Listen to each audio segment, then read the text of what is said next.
New York. Thanks for calling in, Jessica. We look forward to hearing from you more in the future. Now we're going to go a little bit from a different diversion from very well-written, prominent plays on Broadway to something a lot of people will say, why would anyone do that? I believe Bill Moritz is on the line from Bradenton, Florida, where history could be in the process of being made or extended this year.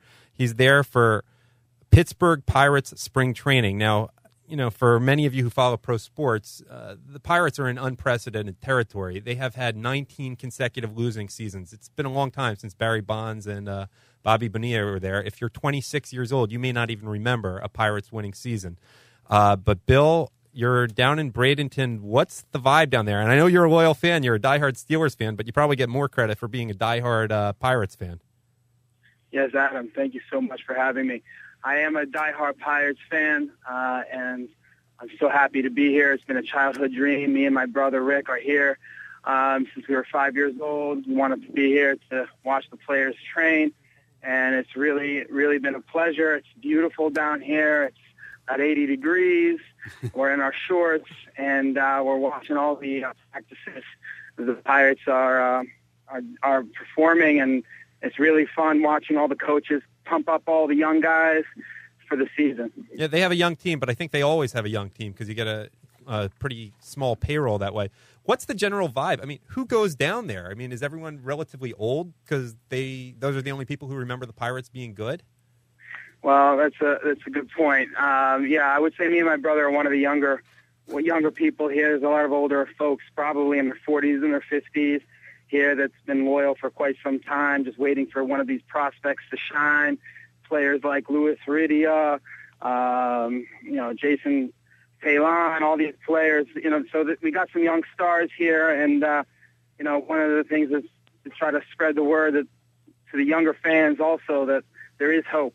Yep. Can you take people who may not be that familiar in my audience about what happened last year, especially what happened in the wee hours of the morning on July 27th? You guys got royally screwed, from what I remember. Well, yes. Unfortunately, when we were before the All-Star break, we were in first place, and the Pirates were playing excellent baseball. The young guys just were clicking on all levels, and we had a 19-inning game in which we, unfortunately, the players got tired, and we were on a long road trip, and unfortunately, after 19 innings, there was a call from a runner running from third base to home, and unfortunately he was called out, and he was safe. And let me tell you something, this call was... No, it was the other way around, wasn't it? It was the Brave was called safe who was out, no? By Jerry Meals? He was out by 10 feet. Well, that's the thing. That's the argument that the other side is actually... I actually had a Braves fan telling me the exact opposite.